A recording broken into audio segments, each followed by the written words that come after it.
جیسے 3 سالوں میں تعلیم دی، اس نے اپنی تعلیم کا آغاز پہاڑی لباس سے کیا۔ اس نے کبھی پہاڑ پر بیٹھ کر تعلیم دی، کبھی اس نے کشتی پر سوار ہو کر تعلیم دی، کبھی گاؤں میں سے گزرتے ہوئے راستوں پر تعلیم دی۔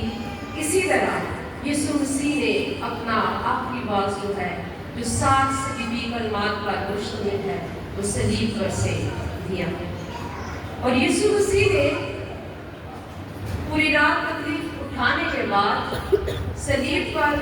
کیلوں کے ساتھ جڑے جانے کے بعد، لٹکائے جانے کے بعد، اپنے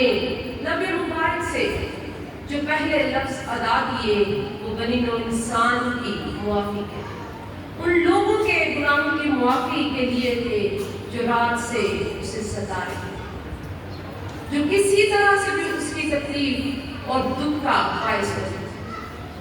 اس میں یہودا اسکریوتی سے لے کر پلاطس تک لوگ شامل تھے۔ یسوع مسیح نے ان سب کے لیے باپ کے سامنے درخواست کی کہ اے باپ ان کو معاف کر۔ اس نے اپنی ساری تکلیفوں کو، اپنے سارے دکھوں کو ایک طرف رکھ کے انسانوں کی تکلیف کو محسوس کیا، اور اس نے ان کے گناہوں کی معافی کے لیے باپ کے سامنے درخواست کی۔ وہ بڑے اختیار کے ساتھ، صاحب اختیار کی طرح صلیب پر بھی تعلیم دیتے ہوئے ہمیں نظر آتا ہے، اور اس نے اپنے پہلے کلمے کے ذریعے ہمیں سکھایا کہ ہمیں اپنی تکلیفوں میں، اپنی مشکل ترین حالت میں بھی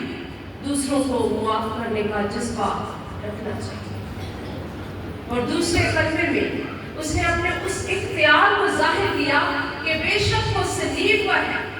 بے شک وہ لٹکا ہوا ہے، لیکن اس کے پاس یہ اختیار ہے کہ وہ اپنے ساتھ مصلوب ہونے والے شخص کو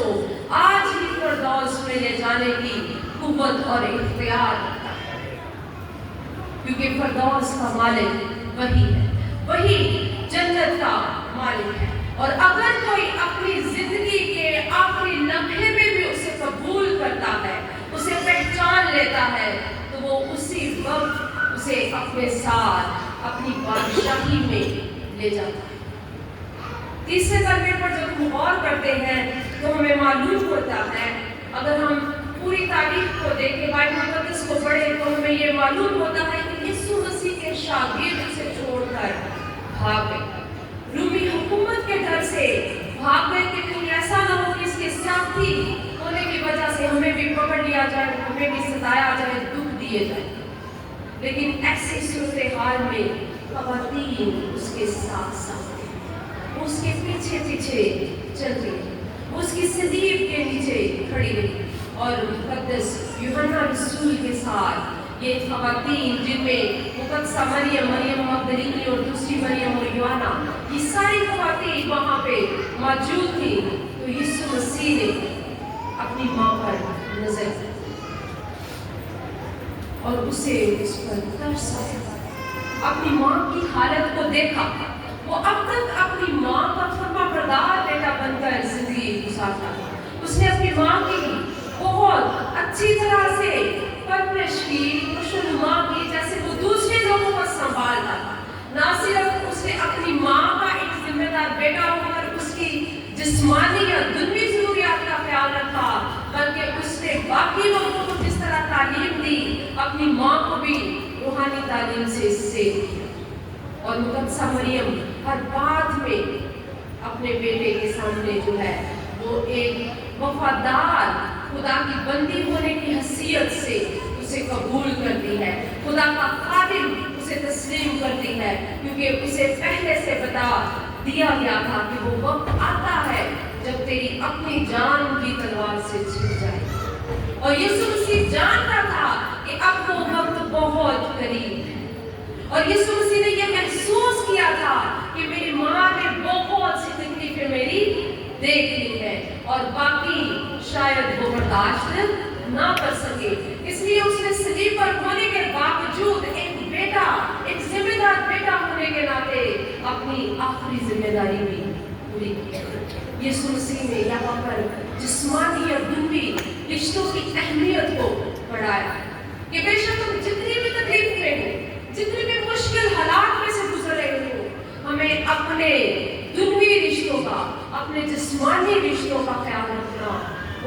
जरूरी है।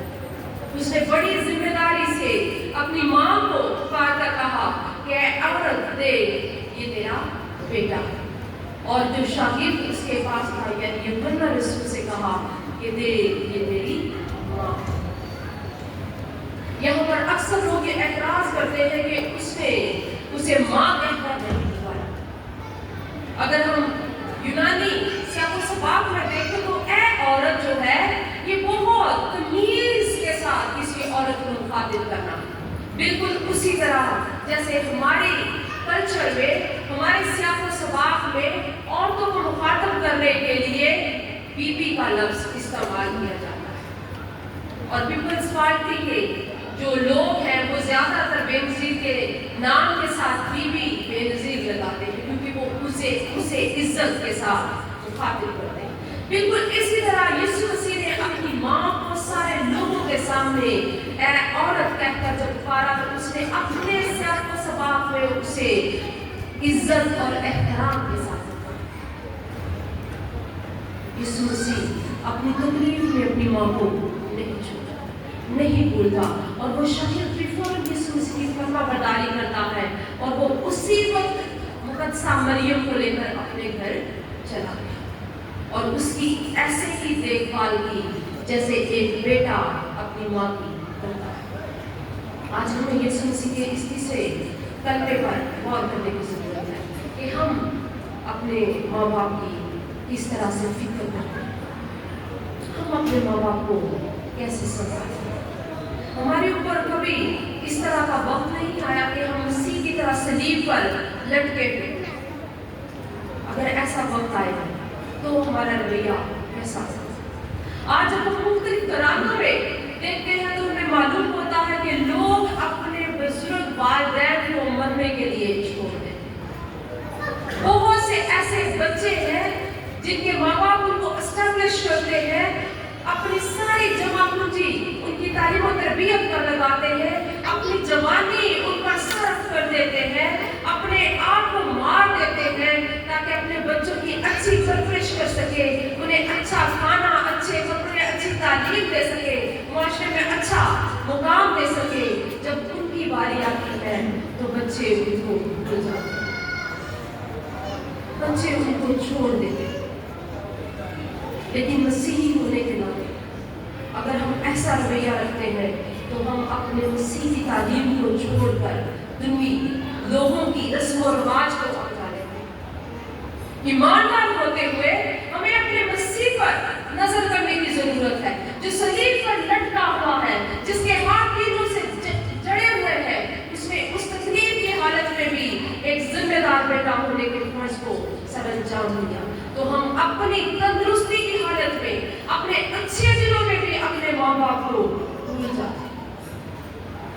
हमें अपने माँ बाप की इज्जत करना है। यीशु मसीह ने तीसरे कलमे के जरिए हमें ये सिखाया है कि किस तरह से हम कामिल मोहब्बत कर सकते हैं, किस तरह वो कामिल मोहब्बत रखने वाला शख्स है। हमें भी उसके